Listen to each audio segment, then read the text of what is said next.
Natchez, Mississippi. Winter, 1827. The flames reached the roof before anyone screamed. Vivian Celeste Beaumont was already dying when Tobias found her. The west wing of Thornfield had collapsed inward, fire devouring silk curtains and carved oak alike. Smoke strangled the corridors, thick and black, swallowing breath and sound. Somewhere beneath the roar of burning timber, a woman's heart fluttered like a trapped bird, each beat weaker than the last.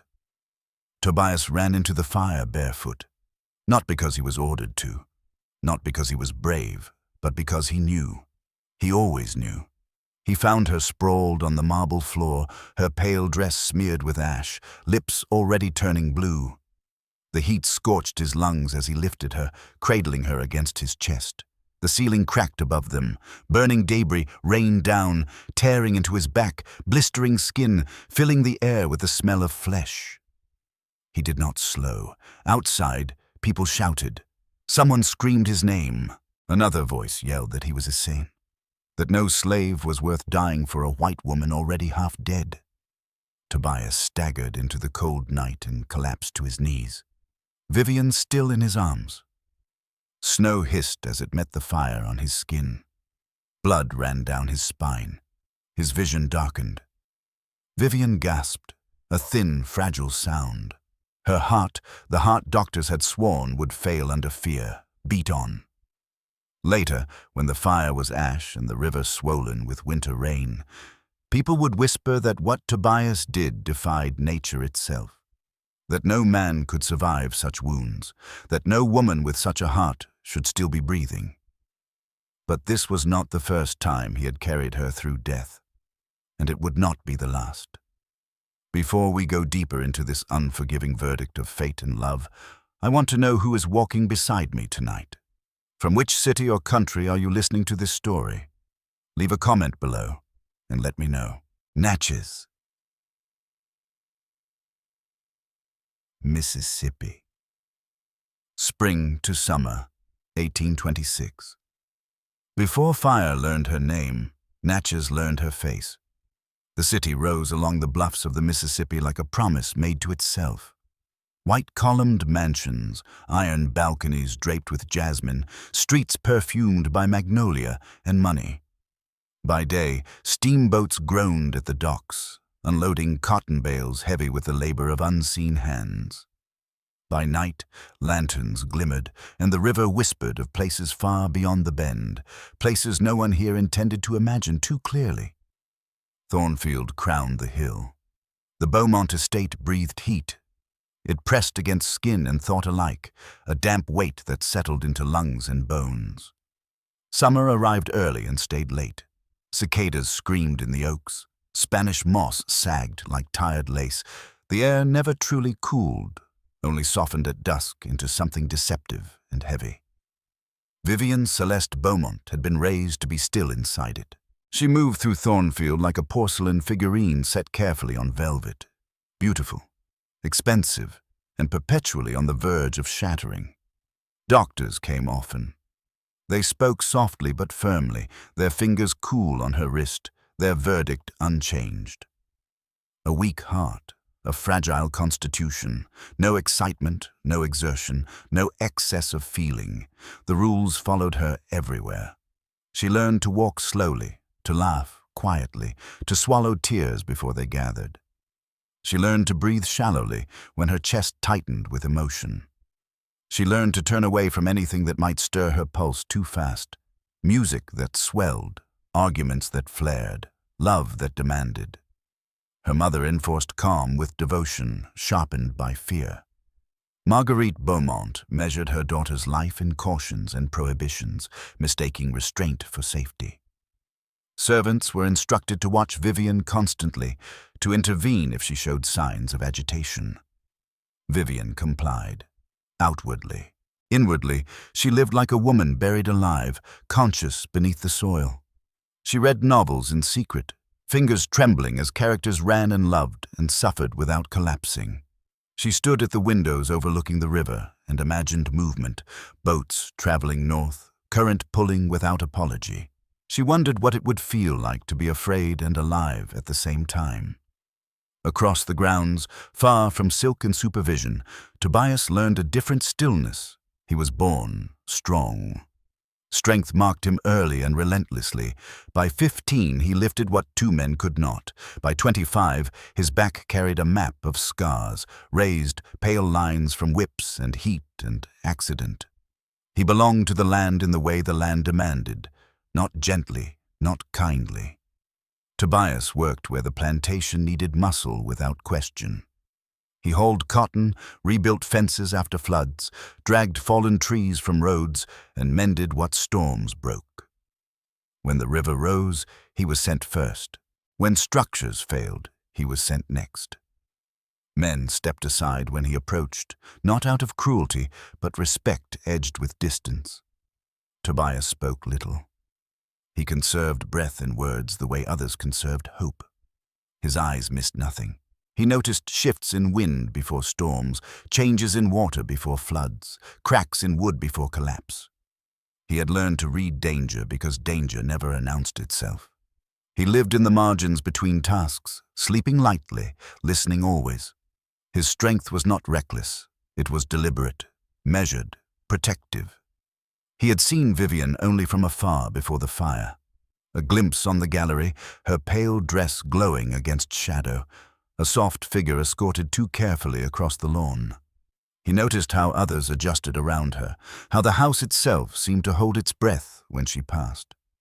She looked like someone the world was not allowed to touch, and yet Tobias felt something unsettled in her presence, a sense of waiting, taut and fragile, like a held note that never resolved. They did not speak. They were not meant to. In Natchez, boundaries were drawn with iron and enforced with blood. A white woman of Vivian's standing lived in rooms of light and lace. A man like Tobias existed in heat and shadow. Their lives were parallel lines that did not cross. Until the first storm cracked the sky, lightning struck without mercy that June night. Fire leapt where rain should have soothed. Panic moved faster than order, and Thornfield revealed what it truly was: wood and oil and fear dressed up as permanence. When Tobias ran into the flames, the rules of Natchez broke behind him, and when he carried Vivian out, her heart beating against his chest, something older than law recognized itself in them both. Afterward, whispers followed.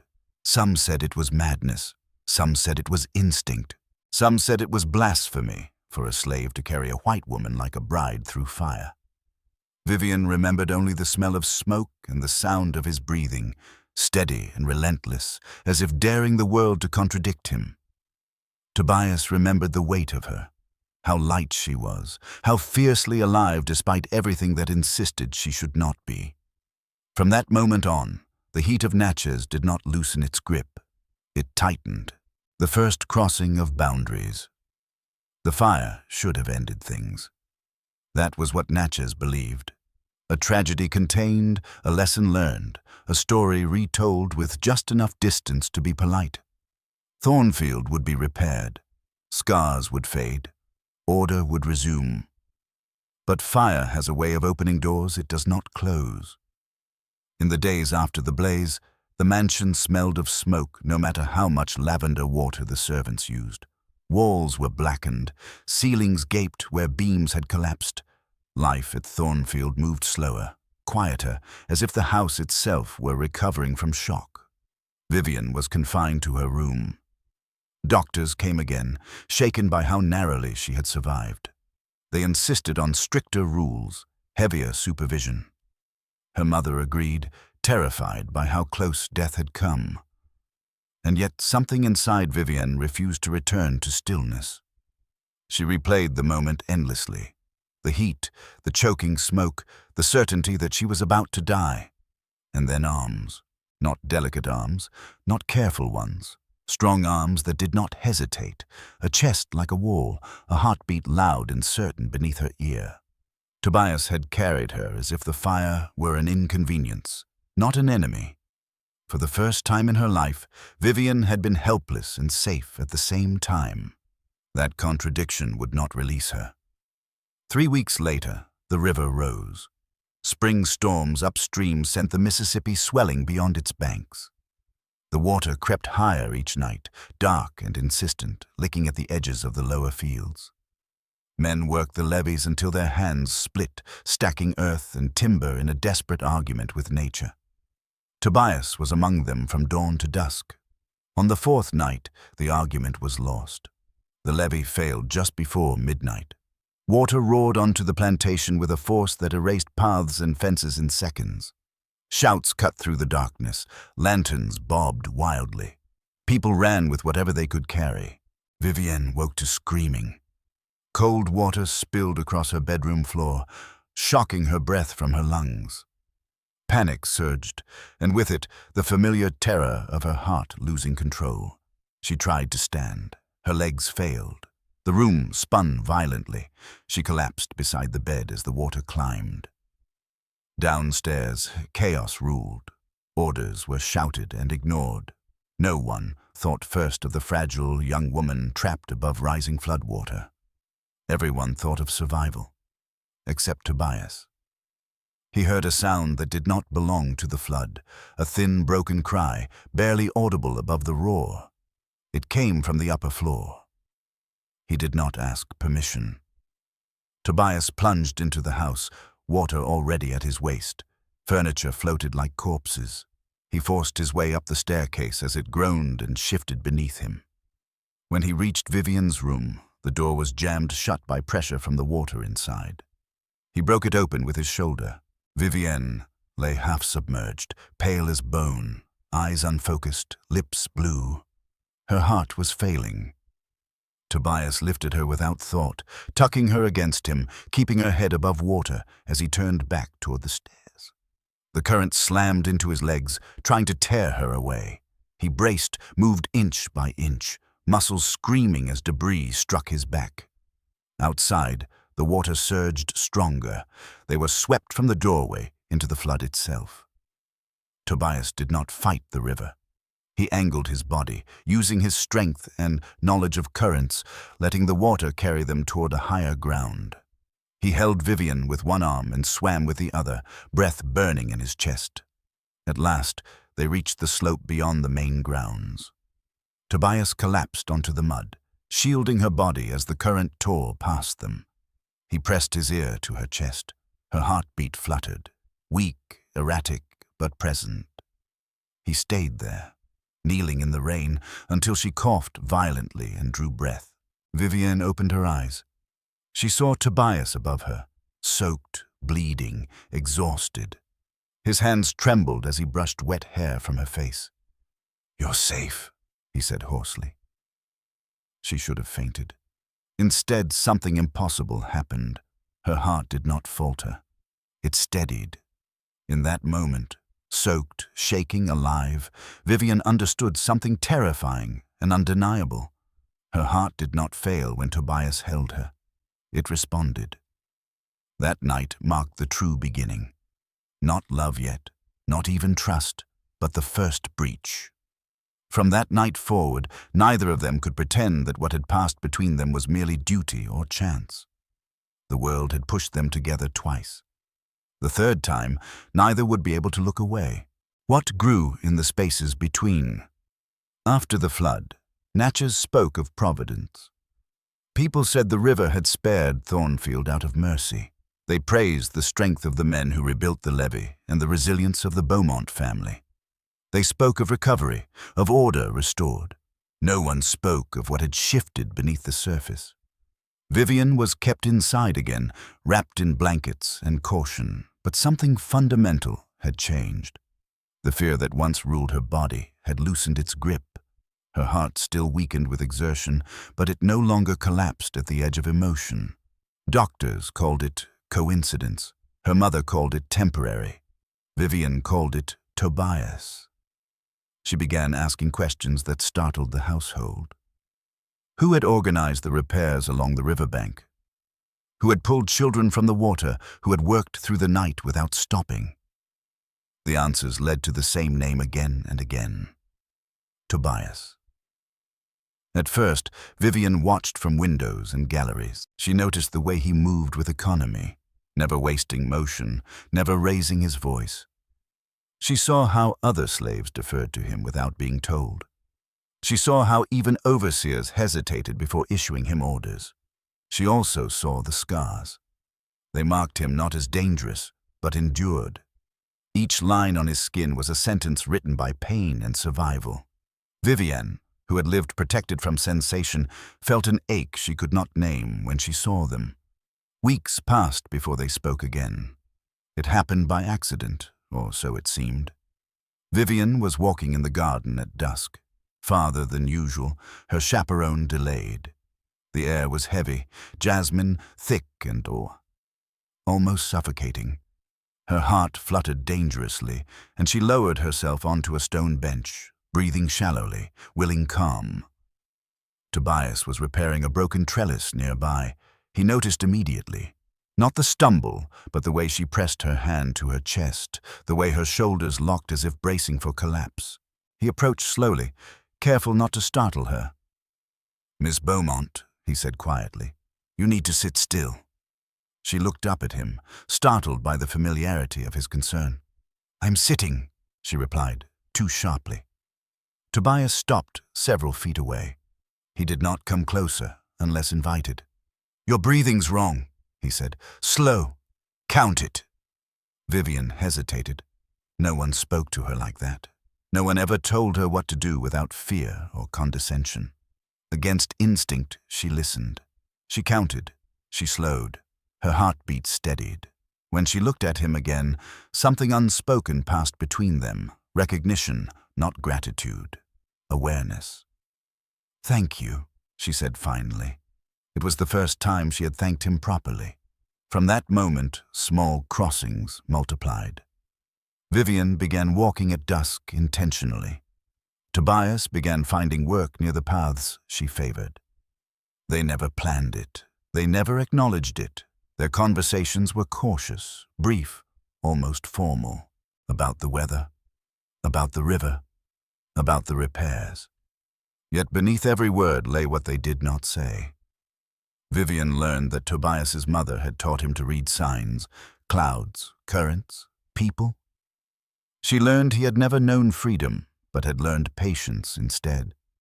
Tobias learned that Vivian loved poetry but had been forbidden to read it aloud. He learned she listened to the world with a hunger sharpened by restraint. They did not touch, not even by accident. That restraint became its own language. At night, Vivian lay awake replaying his voice. It was low, steady, unafraid. When he spoke to her, he did not lower his eyes too quickly, nor did he linger. He treated her as fragile without making her small. Tobias, in his quarters, lay staring at the ceiling, angry with himself for noticing the way she looked when she forgot to hide. How her face softened, how curiosity replaced fear. He told himself again and again that she was forbidden ground. Forbidden things, however, have gravity. The third meeting came with rain. A sudden summer storm drove Vivian to seek shelter in the old carriage house at the edge of the grounds. Thunder cracked overhead. Her chaperone was nowhere in sight. Tobias arrived moments later, soaked, carrying tools. They froze when they saw each other.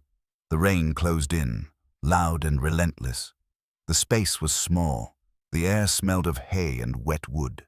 Vivian's heart raced, not dangerously but undeniably. Neither moved. "You shouldn't be here," Tobias said, voice rougher than usual. "I know," Vivian answered, "but I am." Silence pressed down between them, thick as the storm. "I should leave," he said. "You don't have to," she replied too quickly. That was the moment the line shifted. They stood there, breathing the same air, aware of every inch of space between them. Tobias could hear her pulse. Vivian could feel the heat of him without being touched. "Why do you always come for me?" she asked suddenly. Tobias closed his eyes. "Because I can't not," he said. The honesty in his voice frightened them both. Vivian stepped closer. Just one step, her heart held steady. "Everyone says my heart is weak," she said, "but it has never failed when you are near." Tobias opened his eyes. That was when fear arrived.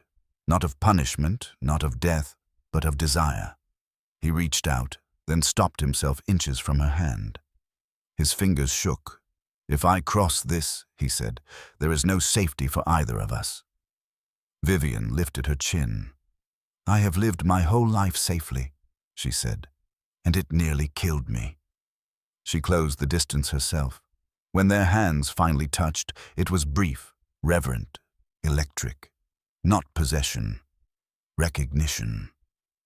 They pulled apart almost immediately, breathless, terrified of what they had awakened.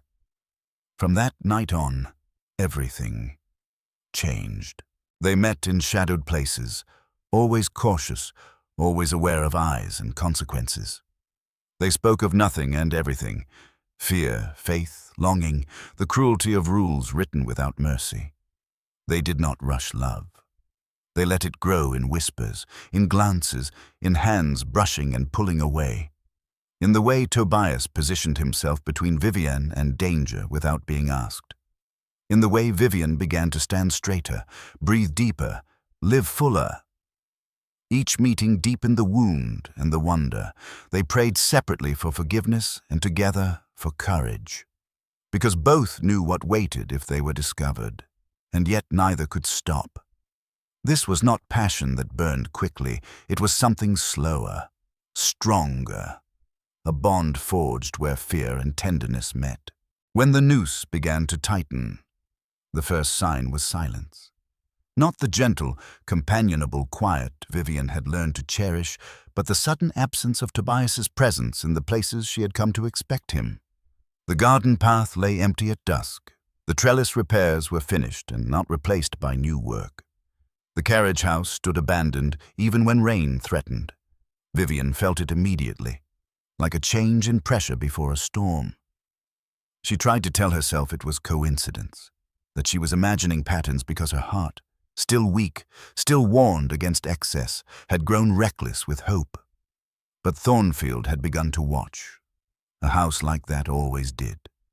Servants noticed when Vivian lingered too long outside. They noticed the way Tobias positioned himself when she was near, never touching yet always alert. A maid whispered to another. An overseer narrowed his eyes. A glance held a second too long became a question. And questions in Natchez were dangerous. The crisis came dressed as concern. Marguerite Beaumont summoned Vivienne to the sitting room one humid afternoon, her expression composed, her voice carefully gentle. A doctor sat nearby, hands folded, eyes calculating. "You've been improving," her mother said. "Too quickly, perhaps." Vivian stiffened. "Is that not good news?" "Improvement can be deceptive," the doctor replied, "particularly in cases like yours. Strong emotion can mimic strength right up until the moment it kills." Vivian knew exactly what he meant. Marguerite leaned forward. "There has been talk," she said softly, "that you have been agitated lately, walking farther, speaking more, allowing yourself stimulation you were warned against." Vivian's pulse quickened.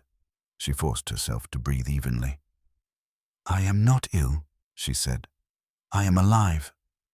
"That is precisely what frightens me," her mother replied. That evening, Tobias was summoned to the overseer's quarters. The man did not shout. He did not accuse. He smiled in a way that suggested patience had limits. "You've been attentive," the overseer said. "Too attentive." Tobias said nothing. "I don't care why," the man continued, "but I care how it looks, and it looks wrong." He slid a paper across the table. A sale notice. Tobias was to be transferred south, downriver, deeper into the plantations where labor broke men faster than chains. It was framed as opportunity, increased value, a promotion of sorts. Tobias understood the truth immediately. Removal, erasure. That night, they met for the first time without pretense. It was reckless. It was inevitable. They stood beneath the old oak near the river, the air thick with insects and dread. Tobias told her everything in a voice stripped of softness. "They're sending me away," he said. "Soon." Vivian's world tilted violently. Her chest tightened, breath catching. Tobias reached for her instinctively, then stopped himself. "Don't," she whispered. "Don't touch me like that. I need to feel this." "This will kill you," he said. "So will losing you," she answered. The truth settled between them, heavy and irreversible. If Tobias left, he would not survive long. If he stayed, discovery was only a matter of time. If they ran, the world would hunt them. There was no safe choice left. "Say it," Vivian said. "Say we don't fight this." Tobias could not. He knelt before her, not in submission, but in agony. "I would die for you," he said. "But I don't know how to live where they won't tear you apart for loving me." Vivian took his face in her hands, no longer afraid of her heart's response. It thundered, fierce and strong. "Then we choose the danger that lets us stay together," she said, "whatever it costs." The crisis was no longer approaching. It had arrived. From that night forward, every sound felt like pursuit, every glance felt like judgment. Time shrank. Options vanished. They had days, perhaps less. And love, once a quiet rebellion, had become an act of open defiance. Fire, water, and the choice that cannot be taken back. The night Tobias was meant to leave, Thornfield arrived without ceremony. No bells rang. No prayers were said aloud. The plantation slept under a moonless sky, heavy with heat and dread. Wagons stood ready near the lower road, iron rims glinting faintly. Chains lay coiled like patient animals. Vivian watched from her window as two men checked the harnesses. Her heart did not falter. It hardened. She dressed herself without calling for help, hands steady, breath measured. She did not wear silk. She chose a simple dress, sturdy shoes, and a shawl she could use as bandage or rope if needed. In the mirror, she barely recognized the woman staring back. Eyes bright, jaw set, alive in a way she had never been permitted to be. She left the house unseen. Tobias was already waiting near the river path where shadow swallowed shape. He had said nothing when she told him she would come. He had only nodded, as if accepting something already decided by forces larger than both of them. "You shouldn't be here," he whispered when he saw her. "I know," she said, "but I am." They moved fast. The plan was simple because complexity invited failure. Down to the river, across by skiff, north through the cypress breaks, toward land where names like theirs were not crimes. They did not make it far. A shout cut through the dark. Lanterns flared. Dogs barked, their voices sharp with hunger. They ran. Branches tore at Vivian's skirts. Mud sucked at her shoes. Her heart hammered violently, not with weakness, but with fury. Tobias stayed half a step behind her, ready to catch her if she fell, refusing to carry her unless she collapsed. Gunfire cracked. The sound split the night, and something else split with it. Restraint, caution, fear. They reached the riverbank as the first hound burst through the brush. Tobias turned. He did not hesitate. The fight was brutal and fast. He struck to disable, not kill, but desperation sharpened every movement. A blade flashed. Pain bloomed hot and deep in his side. He barely noticed. "Go!" he shouted. Vivian did not.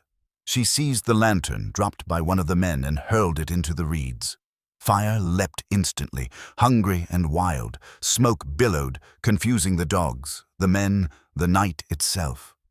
"Tobias!" she cried. He staggered back to her, bleeding freely now. The river surged behind them, black and merciless. More men appeared at the edge of the firelight. There was no time left. They jumped. The water hit like a blow, cold and violent. The current grabbed them, twisting, dragging. Vivian gasped, panic flaring, but Tobias's hand locked around her wrist, unbreakable. "Breathe when I say," he shouted over the roar.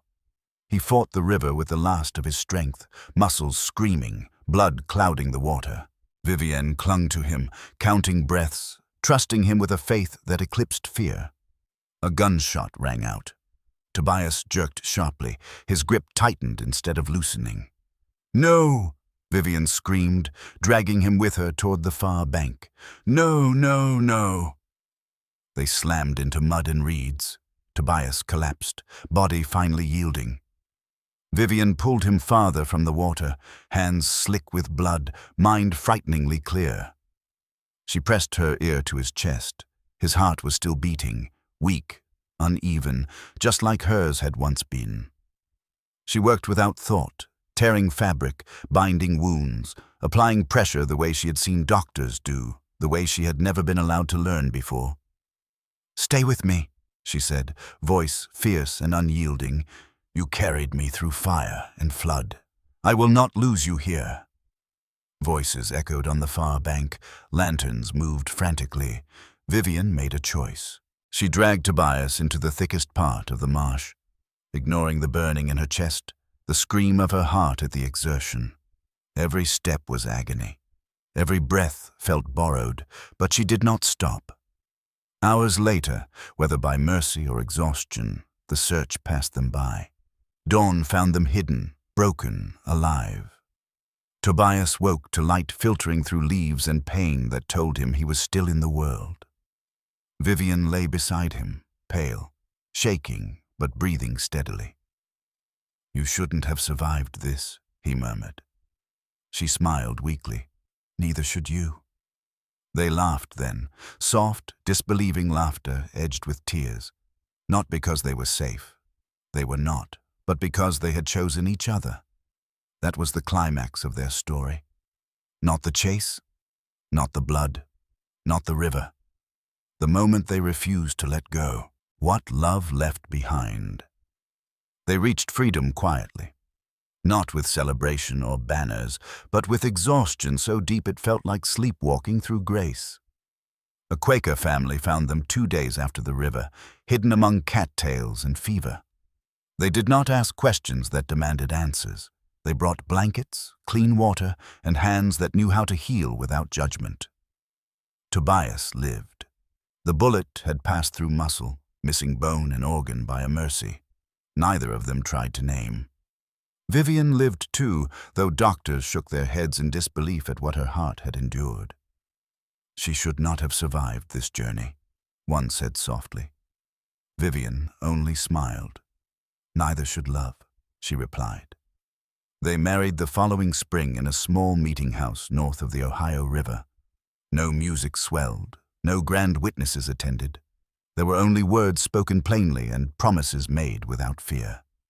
For the first time, Vivienne was allowed to feel everything: joy, grief, desire, anger. Peace and her heart, once treated like a curse, held. They built a life that was modest and unremarkable to the world, which was exactly what made it miraculous.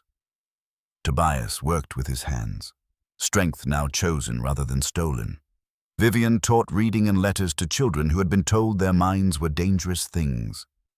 At night, they talked about the river, about fire, about the world they had escaped and the one still trapped behind them. Sometimes Vivienne would press her hand to Tobias's chest and say, half in wonder, "You taught my heart how to be brave." And Tobias would answer, "You taught mine why it mattered." Years passed.